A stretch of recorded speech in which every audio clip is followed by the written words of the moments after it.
नमस्कार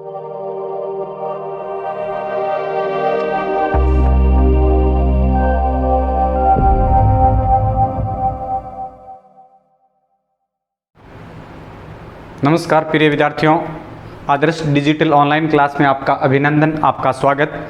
मैं आज लेसन नंबर 2 जिसका पाठ का नाम है संघर्षकालीन भारत 1206 से 1757 तक, हरिराम भार्गव मैं आपके सामने संघर्षकालीन भारत लेके आया हूँ 1206 से 1757 नए टॉपिक के साथ, नई एनर्जी के साथ। मैंने आपको कल बोला था आपको लेसन पढ़ के आना है, तो आज मैं पहला लेसन आपका कंप्लीट हो गया।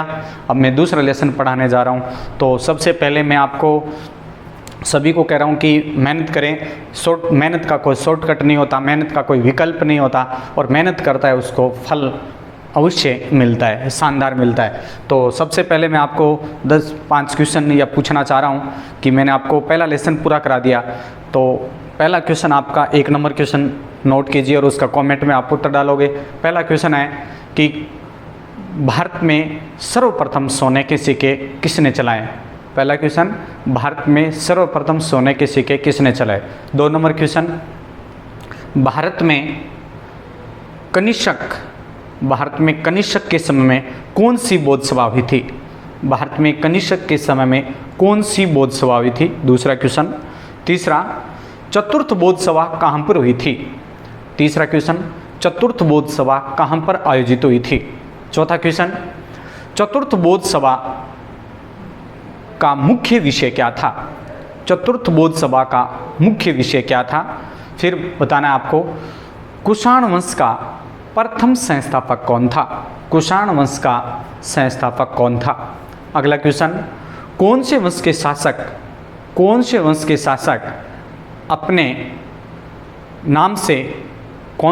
शासक अपने नाम की देवपुत्र की उपाधि लेते थे? कौन से शासक देवपुत्र की उपाधि लेते थे? अगला क्वेश्चन, अशोक के समय में तीसरी बौद्ध सभा का अध्यक्ष किसे बनाया गया था? अशोक के समय में तीसरी बौद्ध सभा का अध्यक्ष किसे बनाया गया था? तो अब मैं आपको संघर्षकालीन भारत लेसन नंबर 2 पाठ नंबर 2 पढ़ाने जा रहा हूँ। बहुत शानदार टॉपिक है। इसी पाठ को आपको संघर्षकालीन भारत में 1206 से 1757 तक, आपको पता है 1206 में दिल्ली सल्तनत की शुरुआत होती है। किसकी होती है? दिल्ली सल्तनत। तो दिल्ली सल्तनत की यहाँ से शुरुआत होती है। 1757 में आपको ध्यान में रखना है, यहाँ पर प्लासी का युद्ध हुआ था। क्या हुआ था? प्लासी का युद्ध। आपको पता है प्लासी का युद्ध 1757 में।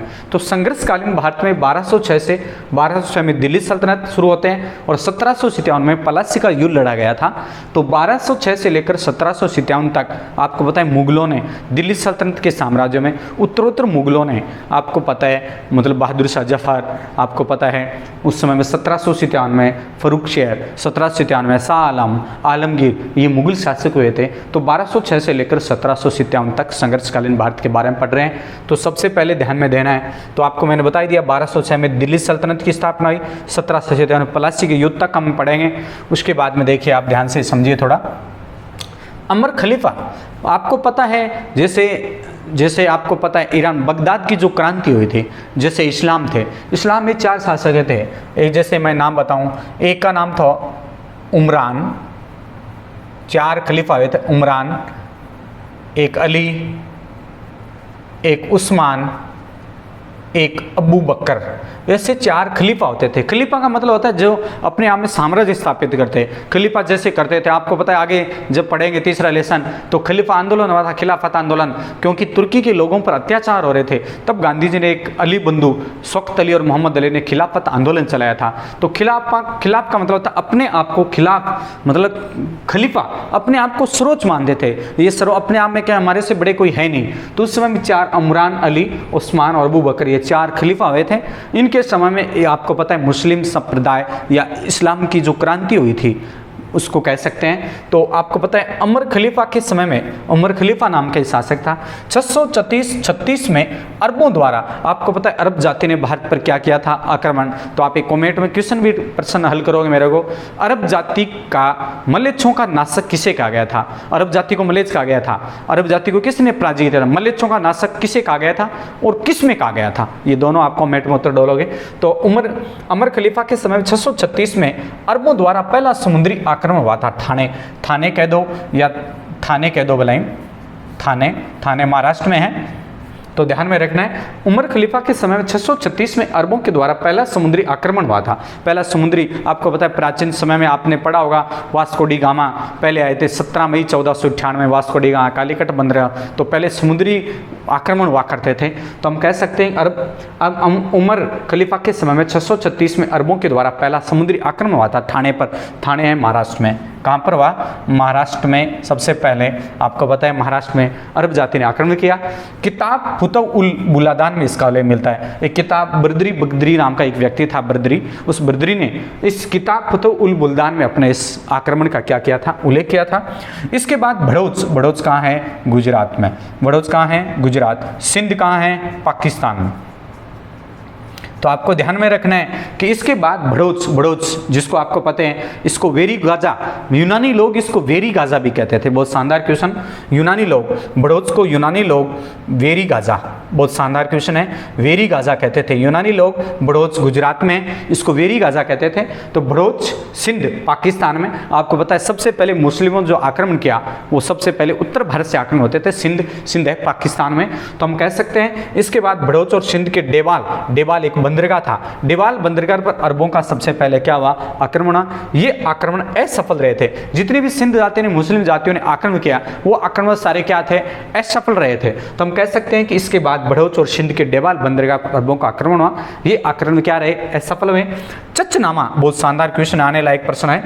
चचनामा ये अरबी भाषा में लिखी गई थी, अरबी भाषा। तो हम कहते हैं कि चचनामा किस भाषा में लिखी गई थी? अरबी भाषा में। तो चचनामा में सिंध पर अरबों का आक्रमण का उल्लेख मिलता है जो अरबी भाषा में लिखी गई थी। आपको ध्यान में रखना है 2 या 3 ग्रंथ अरबी भाषा। तो एक तो जैसे मैं आपको बताऊं तहकीक-ए-हिंद, तहकीक-ए-हिंद, ये भी अरबी भाषा में लिखी गई थी। तहकीक-ए-हिंद अरबी भाषा में लिखी गई थी। और ये पुस्तक किसकी थी? अल-बरूनी की थी। किसकी थी? अल-बरूनी। बहुत शानदार क्वेश्चन है। आप सभी छात्र छात्राएं, मतलब 10वीं हो, 12वीं हो, BA हो, MA हो, या जो प्रतियोगी परीक्षा की तैयारी करें उनके लिए, सबके लिए ये आपको पता है काम आने वाला मैटर है। शानदार क्वेश्चन बता रहे हैं हम, इस क्वेश्चन का आप फायदा उठाएं। 9वीं 10वीं आप यदि किताब पढ़ते हो तो आपको रीट की जरूरत ही नहीं है। अध्यापक पात्रता परीक्षा की ऑटोमेटिक तैयारी जो होती है, 10वीं की सामाजिक है ये। तो आपको पता है चचनामा में सिंध पर अरबों का आक्रमण हुआ था, इस अरबी भाषा में लिखी गई थी। तहकीक-ए-हिंद आपको पता है तहकीक अल-बरूनी ने लिखी थी, अरबी भाषा में लिखी थी। एक आपके इसी पाठ में आएगा रेहला भी एक पुस्तक थी, और रेहला लिखी थी आपको पता है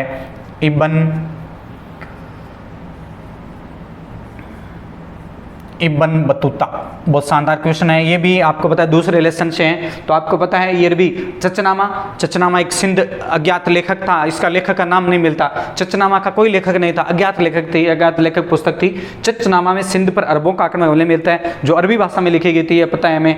उसके बाद में देखो तहकीक-ए-हिंद, ये भी अरबी भाषा में लिखी गई थी, अल-बरूनी ने लिखी थी। रेहला की बात आए तो आपको पता है अल-बरूनी आया था महमूद गजनी के समय में। अल-बरूनी तो किसके समय में आया? महमूद गजनवी। ये ध्यान में रखना है, कई बार क्वेश्चन आ जाते हैं ऐसे कि अल-बरूनी किसके समय आया? तो महमूद गजनी के समय में आया। रेहला इब्न बतूता, और इब्न बतूता आपको पता, आगे पढ़ोगे आप, मोहम्मद बिन तुगलक, ऊपर लिख देते हैं रेहला। तो रेहला भी आपको पता है एक पुस्तक थी, रेहला यहाँ लिख देता हूँ, रेहला भी एक पुस्तक थी, ये इब्न बतूता ने लिखी थी, इब्न बतूता। और इब्न बतूता था मोहम्मद बिन तुगलक, आपको पता है दिल्ली सल्तनत में ये ऐसे शासक हुए थे, आगे ट्रिक्स बताऊंगा मैं आपको। तो रेहला इब्न बतूता, तो ये भी अरबी चचनामा जो अरबी भाषा में लिखी थी, सिंध पर अरबों का आक्रमण का उल्लेख मिलता है। और तहकीक हिंद अलबरूनी ने लिखी, मोहम्मद गजनी के समय आया था। रेहला इब्न बतूता ने लिखी जो मोहम्मद बिन तुगलक के समय में आया, ये 1333 में आया था और वापस चला गया था, 34 में वापस चला गया। तो रेहला इब्न बतूता ने लिखी थी अरबी भाषा में, और इसकी भाषा भी कौन सी थी? अरबी भाषा थी, हम कह सकते हैं। तो ये आपका इसका अन्य थोड़ा एक्स्ट्रा क्वेश्चन है। उसके बाद में चलते हैं, हम देखिए आगे चलते हैं। तो उसके बाद में देखिए 712 में बहुत शानदार क्वेश्चन, 712 में मोहम्मद बिन कासिम, बहुत शानदार क्वेश्चन। 712 में मोहम्मद बिन कासिम ने सिंध के राजा दाहिर को, जिसको कौन सा युद्ध कहते हैं? रावर का युद्ध, रावर का युद्ध, स्क्रीन ले लेना इसके, रावर का युद्ध कहते हैं। रावर के युद्ध में मोहम्मद बिन कासिम और सिंध के राजा दाहिर का बीच में युद्ध हुआ था, जिसको रावर का युद्ध कहते हैं, पाकिस्तान में ये। तो 712 में मोहम्मद बिन कासिम और सिंध के राजा दाहिर के मध्य यह भयानक संघर्ष हुआ। बाबा धुरी ने लिखा, बाबा नाम का एक लेखक था, बाबा धुरी ने लिखा, महाभयंकर संघर्ष हुआ, ऐसा जैसा कभी मैंने आज तक नहीं सुना गया, कि वैसे ये इतना संघर्ष हुआ कि मैंने ऐसे संघर्ष कभी जिंदगी में नहीं सुना। तो वो शानदार क्वेश्चन है। तो हम कह सकते हैं दोबारा मैं वापस रिवाइज कर रहा हूँ। अमर खलीफा के समय 600 अरब जाति ने पहले। दूसरा लेसन है संघर्ष काल भारत 1200 से 1751। 1206 में दिल्ली सल्तनत की स्थापना हुई, कुतुबुद्दीन ऐबक आया। 1751 में पलासी का युद्ध हुआ, पलासी का मैदान पश्चिम बंगाल राज्य में है। अमर खलीफा के समय में 636 में अरबों के द्वारा पहला समुद्री आक्रमण हुआ थाने पर महाराष्ट्र में, और किताब फतहुल बुल्दान में इसका उल्लेख मिलता है। इसके बाद भड़ोच जो गुजरात में, जिसको यूनानी लोग, यूनानी साहित्यकार, यूनानी लोग इसको वेरी गाजा कहते थे। सिंध पाकिस्तान में, जिसे पाकिस्तान में इन बंदरगाहों पर आक्रमण किया, लेकिन ये आक्रमण सारे क्या हुए? असफल हुए। चचनामा ये अरबी भाषा में लिखा गया था, इसका लेखक अज्ञात है। चचनामा में सिंध पर अरबों का आक्रमण का उल्लेख मिलता है, जो अरबी भाषा में लिखी गई थी। उसके बाद मैंने आपको बताया अलबरूनी ने पुस्तक लिखी तहकीक हिंद। अलबरूनी ने कौन सी पुस्तक लिखी? तहकीक हिंद, जो अरबी भाषा में लिखी, जो मोहम्मद गजनी के समय आया था। उसके बाद में मोहम्मद बिन तुगलक के दरबार में इब्न बतूता आया, मोरक्को अफ्रीका से, 1333 में आया। रेहला नामक पुस्तक लिखी, जो अरबी भाषा में लिखी गई थी। उसके बाद में 712 में मोहम्मद बिन कासिम और सिंध के राजा दाहिर के बीच युद्ध हुआ, जिसका कौन सा युद्ध कहते हैं? रावर के युद्ध। इसमें राजा दाहिर पराजित हो गया था। बाबा धुरी ने लिखा, महाभयंकर संघर्ष हुआ, ऐसा जैसा मैंने कभी आज तक नहीं सुना गया था। तो ये आपका पहला प्रश्न आपका कंप्लीट। उसके बाद में चलते हैं, देखिए आगे, बहुत शानदार टॉपिक है। उसके बाद में देखिए आप बहुत और गजब आएगा, और गजब। उसके बाद में आपको पता है मोहम्मद बिन कासिम ने उस पर आक्रमण किया, राजा दाहिर को पराजित किया। उसके बाद में जिस बहादुरी और दृढ़ता से लड़े, उसके कारण इस्लाम पूरी फौज घबरा गई। पूरी इस्लाम की जो फौज थी वो पूरी तरह से क्या हो गई? घबरा गई और तार तार हो गई। तो आपको पता है मोहम्मद बिन कासिम, आपको पता है दाहिर को पराजित कर दिया। मोहम्मद बिन कासिम वहाँ पराजित हुए, तो पूरी मुस्लिम सेना थी वो तार तार हो गई थी। उसके बाद में आता है आपका टॉपिक, देखो दिल्ली सल्तनत, क्योंकि ये भी पार्ट है, आपको पता है दूसरा पार्ट भी आपको 5 नंबर का है। एक यहाँ 1 नंबर का आएगा, 4 नंबर का एक प्रश्न आएगा। मैं आपको कन्फर्म इसी तरह से बताऊंगा, एकदम ट्रिक से आसान हो जाएगा याद। दिल्ली सल्तनत का शासनकाल था 1206 से 1526। आपको पता है दिल्ली सल्तनत की स्थापना 1206 में होती है। कब होती है? 1206 में दिल्ली सल्तनत की स्थापना होती है, और कुतुबुद्दीन ऐबक यहाँ पर शासन गद्दी पर बैठते हैं। कुतुबुद्दीन ऐबक यहाँ पर आते हैं, और 1526 में आपको पता है 1526 में कौन सा युद्ध हुआ था? पानीपत, मुगल आ गए थे। पानीपत का प्रथम युद्ध हुआ था। कौन सा युद्ध हुआ था? पानीपत का प्रथम युद्ध, और ये हुआ था 21 अप्रैल 1526 को। 21 अप्रैल 1526 को आपको पता है पानीपत का प्रथम युद्ध हुआ था। तो आपको पता है 1206 से कुतुबुद्दीन दिल्ली सल्तनत 1206 से लेकर 1526 तक, 1526 के बाद में दिल्ली सल्तनत साम्राज्य समाप्त हो जाता है और मुगल साम्राज्य आता है, और मुगल साम्राज्य के संस्थापक था बाबर। और आपको पता है पानीपत के प्रथम युद्ध के बाद में मुगल साम्राज्य की क्या हो जाती है? मतलब पत्थर का मील साबित होता है, मुगल साम्राज्य की स्थापना हो जाती है। तो आपको पता है दिल्ली सल्तनत 1206 से 1526 तक, और पानीपत का प्रथम युद्ध हुआ था 21 अप्रैल 1526। कहा वो पूछ ले किस किस के बीच, जिसके कारण मुगल साम्राज्य बाबर और दिल्ली सल्तनत समाप्त हो गया, बाबर और इब्राहिम लोधी। किसके बीच हुआ? बाबर और इब्राहिम लोधी के बीच हुआ था ये युद्ध। और इसी युद्ध में कहते हैं कि बाबर ने आगे चल पढ़ाऊंगा मैं जब आपको ये पार्ट दूसरे में ही है, तो इसी युद्ध में बाबर ने, पानीपत के प्रथम युद्ध में बाबर ने तोहफे खाने का आविष्कार किया था, तोहफे खाने का प्रयोग किया था, क्योंकि मुगली शासक थे जो इन्होंने तोहफे खाने का, बाबरी एकमात्र ऐसा मुगल शासक था जिन्होंने तोहफे खाने का पानीपत के प्रथम युद्ध में प्रयोग किया था। लेकिन इसका पहला प्रयोग हो चुका था 1519 में, भेरा के आक्रमण, भेरा पर आक्रमण हुआ था उस समय में किया, लेकिन वो वास्तविक नहीं था।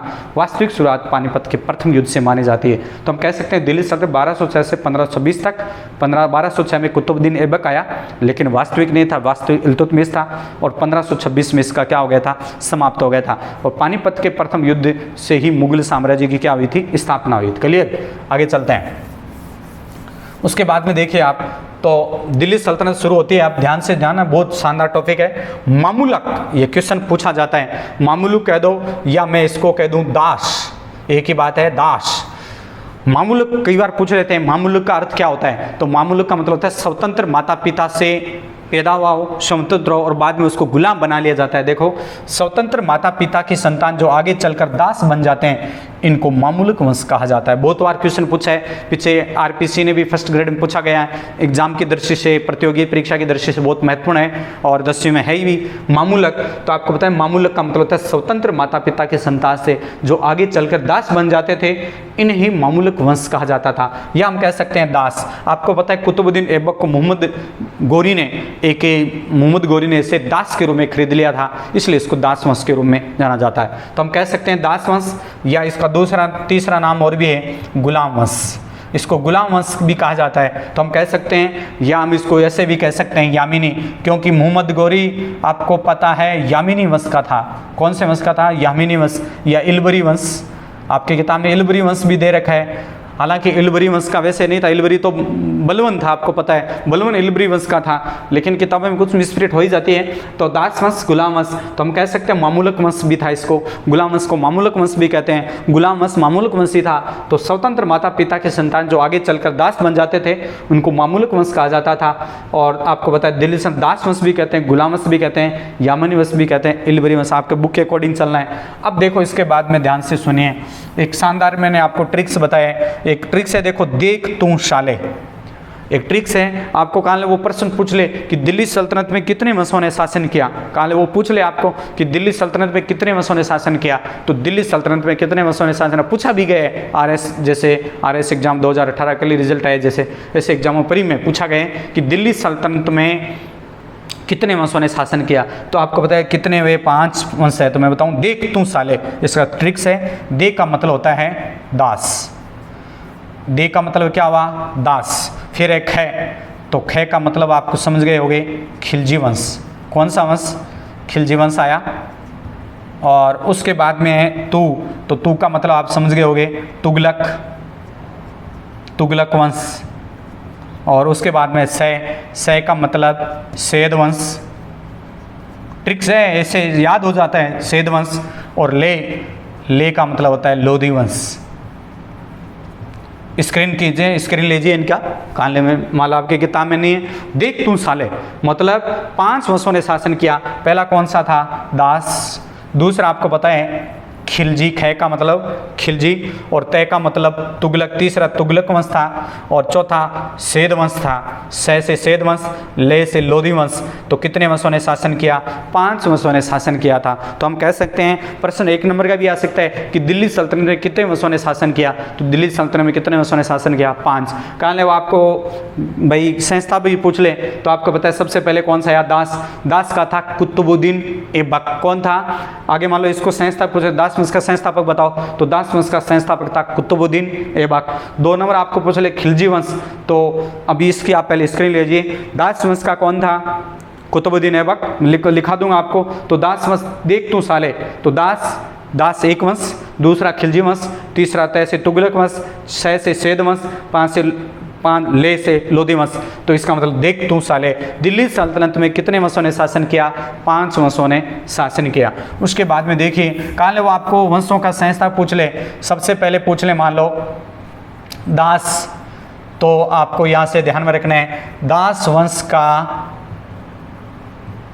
संस्थापक, तो आपको हो जाएगा कुतुबुद्दीन ऐबक, क्या हो जाएगा? कुतुबुद्दीन ऐबक। क्लियर? ध्यान देना, दास वंश का संस्थापक कुतुबुद्दीन ऐबक। एक जैसे अभी पूछा है नहीं फर्स्ट, आपको पता है 10वीं बोर्ड में मौर्य वंश का संस्थापक, तो मौर्य वंश का संस्थापक चंद्रगुप्त मौर्य था। इसी तरह दास वंश का संस्थापक कुतुबुद्दीन ऐबक। उसके बाद में आता है 2 नंबर खिलजी। तो आपको पता है खिलजी वंश का संस्थापक, एक वंश हो गया दास, खिलजी वंश का संस्थापक था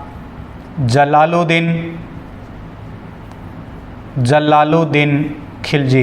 क्लियर? दूसरा हुआ तो पहले वंश का दास वंश का संस्थापक कुतुबुद्दीन ऐबक, 2 नंबर खिलजी वंश का जलालुद्दीन खिलजी। 3 नंबर आपके देखो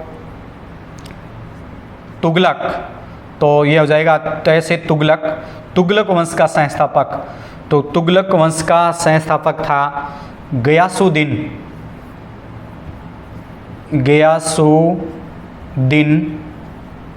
तुगलक। हो गया, 3 वंश हुए। तो आपको पता है पहला दास वंश का संस्थापक कुतुबुद्दीन ऐबक, खिलजी वंश जलालुद्दीन खिलजी, तुगलक गयासुद्दीन तुगलक। चौथा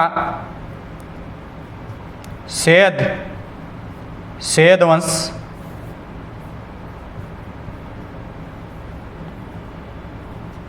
सैयद वंश का था खिजर खां। सैयद वंश का कौन था? खिजर खां। और 5वां आपको पता है वंश था लोधी, तो लोधी का था बहलोल लोधी। तो ये 5 वंश के संस्थापक हो गए। कहाँ वो आपको पूछ सकता है कि 5 वंश हो गए। दास वंश का कुतुबुद्दीन ऐबक हो गया, खिलजी वंश जलालुद्दीन खिलजी हो गया, तैसी तुगलक देख तू, तुगलक गयासुद्दीन तुगलक, से का सैयद खिजर खां और लोधी का बहलोल। ये 4 वंश थे। 5 वंशों ने शासन किया दिल्ली सल्तनत। 5 वंशों के मैंने आपको क्या बता दिए? संस्थापक। आगे चलते हैं, तो मैंने आपको ट्रिक्स के द्वारा बता दिए कितने वंशों ने शासन किया दिल्ली सल्तनत में? 5 वंशों ने। और 5 वंश के बाद में दिल्ली सल्तनत के बाद में कौन सा आता है? मुगल आ जाता है। कौन आता है? मुगल साम्राज्य आ जाता है। और आपको पता है मुगल साम्राज्य का संस्थापक बाबर था। कौन था? मुगल साम्राज्य का संस्थापक कौन था? बाबर। आगे देखिए, अब आता है आपको देख तू साले, तो सबसे पहले कुतुबुद्दीन ऐबक आता है। ध्यान देना, नाम से पता चल, ऐबक का मतलब होता है चंद्रमा का स्वामी। ऐबक 1206 से 1210, ज़्यादा शासन नहीं किया। ऐबक का शासन था 1200 से 1210। ये गुलाम वंश कहते हैं, बिल्कुल सही है, गुलाम वंश कहते हैं, दास वंश कहते हैं, मामलुक वंश कहते हैं। राजधानी कौन सी बनाई? एक ध्यान में रखना है, एकमात्र दिल्ली सल्तनत का शासक। 1 नंबर का क्वेश्चन बनता है कि कुतुबुद्दीन ऐबक एकमात्र ऐसा शासक था जिन्होंने अपनी राजधानी लाहौर बनाई। बाकी जितने भी दिल्ली सल्तनत के शासक हुए, इन्होंने अपनी राजधानी दिल्ली बनाई या आगरा बनाई। जैसे सिकंदर लोदी ने आगरा शहर बसाया था, दिल्ली बनाई थी। तो हम कह सकते हैं कुतुबुद्दीन ऐबक 1206 से 1200 गुलाम वंश का था, गुलाम वंश का संस्थापक था। राजधानी इन्होंने बनाई लाहौर। और आपको पता है लाहौर कौन सी नदी के किनारे हैं? रावी नदी के किनारे हैं। कौन सी नदी किनारे? रावी नदी के किनारे हैं। और रावी का प्राचीन नाम आपको पता है पुरुषनी था। क्या था वो? ये भी बहुत जानदार क्वेश्चन है। तो आपको पता है लाहौर रावी नदी किनारे हैं, पुरुष नदी किनारे हैं। यहीं पर आपको पता है आगे 1930 में आपको पता है 1929 में पूर्ण स्वराज्य की क्या हुई थी? मांग हुई थी। क्या हुई थी? पूर्ण स्वराज्य की मांग हुई थी। और पूर्ण स्वराज्य की मांग लाहौर में हुई थी पंडित जवाहरलाल नेहरू की अध्यक्षता में, रावी नदी के तट पर।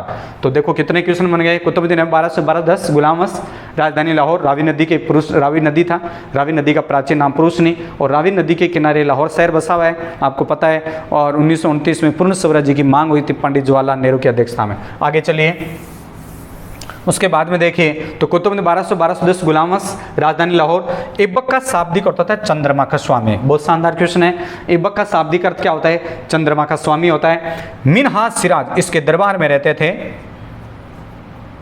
इसके दरबार सॉरी इल्तुतमिश के दरबार में। मिन्हाज सिराज के अनुसार, मिन्हाज सिराज एक बहुत बड़े जिसने एक पुस्तक लिखी थी मिन्हाज सिराज, मैं आपको बता दूं, तबकात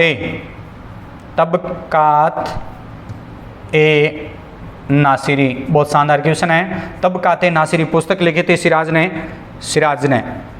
तो हम कह सकते हैं मिन्हाज सिराज के अनुसार तबकात ए नासिरी इसकी पुस्तक का नाम है। मिन्हाज सिराज ने पुस्तक लिखी थी तबकात ए नासिरी। तो मिन्हाज सिराज के अनुसार ऐबक के एक हाथ लंगड़ा हुआ था, एक हाथ टूटा हुआ था अंगुली, तो ऐबक के हाथ की एक अंगुली टूट गई थी, इसलिए इसका नाम क्या पड़ा, ऐबक पड़ा। ऐबक का शाब्दिक अर्थ देखो, यदि ऐबक का शाब्दिक अर्थ चंद्रमा के स्वामी होता है, और ऐबक का शाब्दिक अर्थ यह भी होता है कि एक अंगुली हाथ की इसकी टूटी हुई थी, इसलिए इसका नाम क्या पड़ा, ऐबक के हाथ की अंगुली टूटी हुई थी, इसलिए इसका नाम ऐबक पड़ा। तो यह हुआ आपका, समझ में आ गया होगा, मामूलक स्वतंत्र माता पिता संतान जो आगे चल के दास बने। मामूलक उसका देख तू साले, दिल्ली सल्तनत 5 वर्षों ने शासन किया। कुतुबुद्दीन ऐबक है, मैंने संस्थापक बता दिया कि दास वंश का संस्थापक कुतुबुद्दीन ऐबक, खिलजी वंश का संस्थापक जलालुद्दीन खिलजी, तुगलक वंश का संस्थापक गयासुद्दीन तुगलक, शेद खां खिजर खां, और लोधी वंश का बहलोल लोधी। दिल्ली सल्तनत में 5 वंशों ने शासन किया था। 1206 में कुतुबुद्दीन ऐबक आया। 1506 में आपको पता है दिल्ली सल्तनत समाप्त हो जाता है, पानीपत का प्रथम युद्ध हो जाता है। पानीपत का प्रथम युद्ध हुआ था 21 अप्रैल 1526 में बाबर और इब्राहिम लोदी के बीच, जिसमें इब्राहिम लोदी हार गया और बाबर जीत गया था। उसके बाद में देखिए, तो ये तो आपका दूसरा पैराग्राफ। उसके बाद में चलते हैं हम तीसरे पैराग्राफ में। आगे चलिए, बहुत शानदार टॉपिक है, बहुत शानदार टॉपिक। इसके बाद में कुतुबुद्दीन ऐबक चल रहा है हमारे, और कुतुबुद्दीन ऐबक दिन थोड़ा बड़ा है क्योंकि दिल्ली साम्राज्य के बारे में परिचय भी पढ़ना है। तो सबसे पहले देखो उपाधि कि भी कुतुबुद्दीन ऐबक ने कौन कौन सी उपाधियां ली, इस उपाधियों के बारे में भी आपको ध्यान में रखना है कि दिल्ली सल्तनत में कुतुबुद्दीन ऐबक ने कौन कौन सी उपाधि ली। सबसे पहले उपाधि पील बख्श।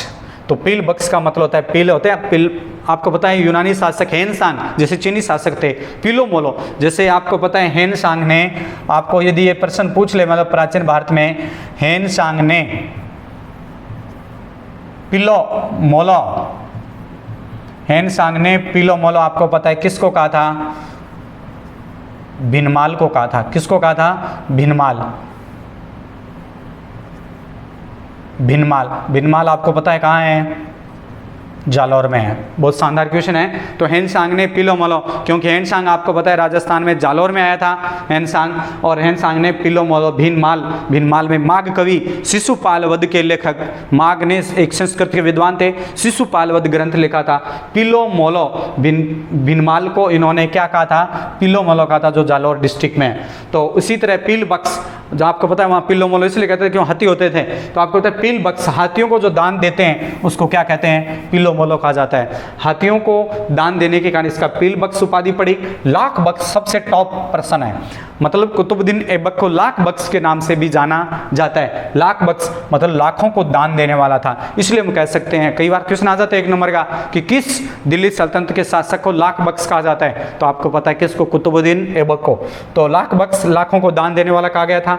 कुरान खां, क्योंकि उन्होंने कुरान खा नहीं ली थी, कुरान इनकी कंठस्थ थी, इसलिए इसको कुरान के नाम से भी जाना, कुरान खां के नाम से भी जानते हैं। कुरान खां, कुरान उन्होंने कंठस्थ, कुरान इसके क्या थी, कंठस्थ थी, कंठस्थ, कुरान इसके क्या थी, कंठस्थ। एक और आती है उपाधि हातिम द्वितीय, इसको हातिम सेकंड भी कहते हैं। बहुत शानदार क्वेश्चन है हातिम, क्यों अलग क्वेश्चन बहुत सारे बनते हैं। उपाधि पील खां, पील बख्श हाथियों का दान देने वाला, लाख बख्श लाखों को दान देने वाला, कुरान का कंठस्थ थी, हातिम सेकंड के नाम से जानते हैं। राज्यारोहण के समय में, ये शानदार क्वेश्चन है, राज्यारोहण के समय में एक उन्हें सुल्तान की उपाधि, मतलब मोहम्मद गजनवी ने और मोहम्मद गौरी ने सुल्तान की उपाधि धारण की थी, लेकिन दिल्ली सल्तनत के शासकों ने सुल्तान की उपाधि धारण नहीं की थी। तो राज्यारोहण के समय ऐबक ने सुल्तान की उपाधि धारण नहीं की थी। तो ये सबसे टॉप क्वेश्चन है कि कौन सा दिल्ली सल्तनत के शासक जिन्होंने सुल्तान की उपाधि, क्योंकि मोहम्मद गौरी, मोहम्मद गजनवी, जितने भी इससे पहले शासक थे दिल्ली सल्तनत से, उन्होंने सब ने सुल्तान की उपाधि ली थी, लेकिन इन्होंने सुल्तान की उपाधि धारण नहीं की। तो राज्यारोहण के समय में ऐबक ने सुल्तान की उपाधि धारण नहीं की। अब है सांस्कृतिक उपलब्धियां, ये सबसे टॉप क्वेश्चन है, यहाँ से क्वेश्चन आता है परीक्षा में। ऐबक के दरबार में, आपको पता है ऐबक के दरबार में ताजुल मासिर, एक तो मैंने बताया तबकाते नासिरी, आपको अभी बता के गया था मैं, तबकात ए नासिरी, ये आप बताओगे किसने लिखी थी, अमन, दीनदयाल और कपिल शर्मा बताएंगे। तबकाते नासिरी किसने लिखी थी, इसका आपको कमेंट में डालना है हल करके। तबकाते नासिरी किसने लिखी, आपको मैंने बता दिया पीछे, आपको बताना है बच्चों को, सभी छात्राओं, 3 के क्यों आ रहे हैं और भी आए, भाई छात्र छात्राएं जितने भी देख रहे हैं कमेंट करो, आपको ज़्यादा लास्ट तक वीडियो देखो, आनंद आएगा। लास्ट से लेकर अंत तक वीडियो देखें ताकि आपको कुछ न कुछ वहाँ पर अवश्य नई चीज़ मिलेगी। तो आपको पता है सांस्कृतिक उपलब्धियाँ, तबकाते नासिरी किसने लिखी उसके बारे में बताना है। ऐबक के दरबार में रहते थे। ऐबक के दरबार में तबकाते नासिरी के विद्वान नहीं थे, तबकाते नासिरी के विद्वान का नाम तो अलग था, वो तो इल्तुतमिश के दरबार में रहते थे। ऐबक के दरबार में ताजुल मासिर के लेखक, बहुत शानदार क्वेश्चन है। ऐबक के दरबार में ताजुल मासिर, आपके सिर्फ हसन निजामी का नाम दे रखा है, इसको मैंने जोड़ा है आपको। ऐबक के दरबार में ताजुल मासिर के लेखक हसन निजामी रहते थे। बहुत शानदार क्वेश्चन। अब ये 1 नंबर का क्वेश्चन आ सकता है, हसन निजामी किसके दरबार की शोभा बढ़ाते थे? हसन निजामी आपको पता है किसके दरबार की? कुतुबुद्दीन ऐबक के दरबार की शोभा बढ़ाते थे। तो ऐबक के दरबार में ताजुल मासिर के लेखक हसन निजामी रहते थे। हसन निजामी के अनुसार दिरहम, दिरहम कहते हैं तांबे के सिक्के को, तांबे के सिक्के को कहते हैं। बहुत शानदार क्वेश्चन है। तो हसन निजामी के अनुसार इस समय हसन निजामी ने कहा कि कुतुबुद्दीन ऐबक ने ऐसे सिक्के चलाए थे, दिरहम तांबे के सिक्के, दिनार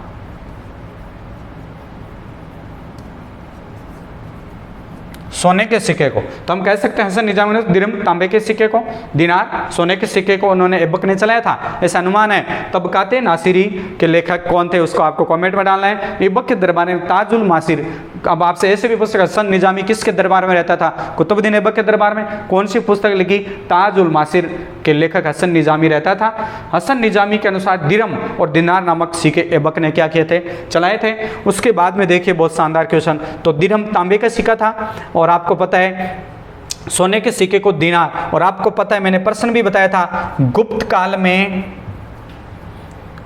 काल में सोने के ऊपर लिख देता हूं मैं, या नीचे आपको समझ में नहीं आएगा।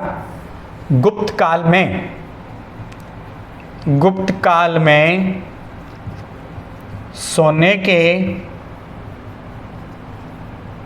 सिक्के को दिनार कहा जाता था। बहुत शानदार क्वेश्चन है, कहा जाता था। तो आपको ध्यान है, गुप्त काल में सोने के सिक्के को क्या कहा जाता था? दिनार। तो गुप्त काल में सोने के सिक्के को दिनार कहा जाता था। और आपको बता ही दिया मैंने। और तांबे के सिक्के को दिरहम, तांबे के सिक्के का क्या नाम था? दिरहम। ये ध्यान में रखना है, तांबे के सिक्के का नाम दिरहम था। और चांदी के सिक्के को पर्ण, मौर्य काल में पर्ण, करसापर्ण, कसमान, सतमान ये कहा जाते थे, पंचमारक। तो हम कह सकते हैं कि पील बख्श आतियों का दान देने वाला कहा गया था, लाख बख्श लाखों को दान देने वाला, कुरान का कंठस्थ थी क्योंकि इसे कुरान खां की उपाधि भी थी, कुरान इसके कंठस्थ थी। और राज्य रौन के समय में ऐबक ने कभी सुल्तान की उपाधि धारण नहीं की। संस्कृत में तबकाते नासिरी के लेखक कौन है? तो आपको ध्यान में तबकाते नासिरी मिनहाजे सिराज। और ऐबक के दरबार में ताजुल मासिर के लेखक हसन निजामी रहते थे। हसन निजामी के अनुसार कहा गया था कि दिरहम तांबे का सिक्का चलाया, दिनार सोने के सिक्के चलाया, ऐबक ने कहा है। अब मुख्य आगे देखिए, दो ध्यानदार लाइन है। मुख्य मुदबिर, ये भी एक वजीर था कुतुबुद्दीन ऐबक का। मुख्य मुदबिर ऐबक का पहला वजीर था। आपको पता है वजीर चेस खेलते हैं उसमें वजीर बड़ा पद होता है, प्रधानमंत्री होता है एक प्रकार का। मुख्य मुदबिर ऐबक का पहला वजीर था जो मुस्लिम राजनीतिक के क्या माने जाते थे? जो मुस्लिम राजनीतिक विचारक के गुण माने जाते थे। ऐबक ने दिल्ली में कुव्वतुल इस्लाम मस्जिद, बहुत शानदार क्वेश्चन है, ऐबक ने दिल्ली में कुव्वतुल इस्लाम मस्जिद बनाई और अजमेर में 2.5 दिन का क्या बनाया? झोंपड़ा नामक मस्जिदों का इन्होंने क्या करवाया? निर्माण कराया। तो हम कह सकते हैं ऐबक ने दिल्ली में कुव्वतुल इस्लाम मस्जिद और अजमेर में 2.5 दिन का क्या बनाया? झोंपड़ा बनाया। बहुत शानदार क्वेश्चन। ऐबक ने दिल्ली में तो कौन सी? कुव्वतुल इस्लाम मस्जिद, आपको पता है पहली मस्जिद मुस्लिमों की पहली मस्जिद, मुस्लिमों की पहली मस्जिद। तो हम कहते हैं ऐबक ने दिल्ली में कुव्वतुल इस्लाम मस्जिद और अजमेर में 2.5 दिन का झोंपड़ा। पहले यहाँ पर संस्कृत विद्यालय था, संस्कृत विद्यालय, आपको पता है इस संस्कृत विद्यालय को विग्रह चतुर्थ ने बनाया था। अजमेर में 2.5 दिन के झोंपड़े से पहले संस्कृत विद्यालय था। ये संस्कृत विद्यालय विग्रहराज चतुर्थ एक चौहानों का शासक था, उसने बनाया। उसने उसको मतलब 2.5 दिन मतलब उस संस्कृत विद्यालय को ढाया और 2.5 दिन का झोंपड़ा बना दिया। और दिल्ली में उसने कुतुब मीनार की नींव भी रखी थी। किसने? कुतुबुद्दीन ऐबक ने। 3 क्वेश्चन बन गए। देखो ऐबक ने दिल्ली में कुव्वतुल इस्लाम मस्जिद बनाई, अजमेर में 2.5 दिन का झोंपड़ा बनाया और दिल्ली में कुतुब मीनार के निर्माण, क्योंकि कुतुबुद्दीन ऐबक के दरबार में उसके बख्तियार काकी नाम के याद में कुतुब मीनार का निर्माण करवाया था। तो ये आपका कौन सा हुआ? कुतुबुद्दीन ऐबक का। उसके बाद में देखिए आगे लास्ट टॉपिक थोड़ा ही बचा है, उसके बाद में आगे इल्तुतमिश कल पढ़ेंगे। तो उसके बाद में चौथी लाइन है, ऐबक की लाहौर में चौगान, चौगान कहते हैं पोलो, पोलो कह दो, पोलो नहीं समझ में आता है तो घोड़े का खेल, घोड़े का खेल जो होता है उससे खेलते हुए उनकी क्या हुई थी, मृत्यु हुई थी। घोड़े का खेल खेलते हुए मृत्यु हुई थी, मृत्यु हुई थी। तो ध्यान देना, ऐबक की लाहौर में चौगान, चौगान कहते हैं पोलो खेल। कई बार प्रश्न पूछा जाता है कि किस दिल्ली सल्तनत के शासक की मृत्यु चौगान खेलते हुए थी, तो किसकी हुई थी, कुतुबुद्दीन ऐबक। ऐबक की लाहौर में चौगान आधुनिक पोलो कहते हैं, जिसे खेलते समय 1210 में इसकी क्या हो गई थी, कुतुबुद्दीन ऐबक की मृत्यु हो गई थी। ऐबक की मृत्यु हो गई और उसने लाहौर में दफनाया। उसके बाद में कुतुबुद्दीन ऐबक को लाहौर में दफनाया गया था। ऐबक की मृत्यु के बाद आराम शाह, ये शानदार क्वेश्चन है, ऐबक की मृत्यु के बाद कौन गद्दी पर बैठा, आराम शाह बैठा। बहुत शानदार क्वेश्चन। ऐबक की मृत्यु के बाद कौन बैठा गद्दी पर, ऐबक की मृत्यु के बाद आराम शाह गद्दी पर बैठा। 1210 से 1211 8 माह तक शासन किया। आपको वो प्रश्न पूछेगा कुतुबुद्दीन ऐबक के बाद में कौन शासक बना, आराम शाह बना, और आराम शाह के बाद में इल्तुतमिश बना। इल्तुतमिश 1210 से लेकर 1236 तक शासन किया था। उसके बाद में रजिया सुल्तान आएगी। तब तक अगले वीडियो के लिए तक विदाई, धन्यवाद।